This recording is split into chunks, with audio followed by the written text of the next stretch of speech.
Салем Достар. Сегодня мы с вами посмотрим. Космонавт поднял флаг Казахстана в космосе. Смотрим, друзья.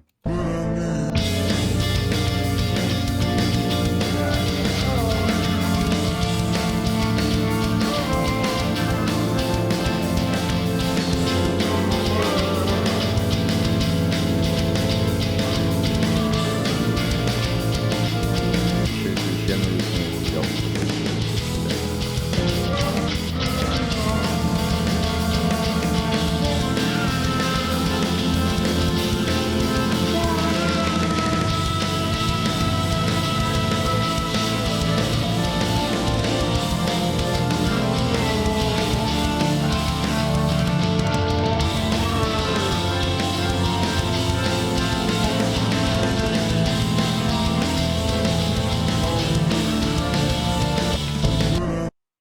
Там вроде, друзья, тоже им еще определенное количество вещей можно брать с собой, да? И представьте, человек взял в это определенное количество вещей флаг Казахстана и священную книгу Коран.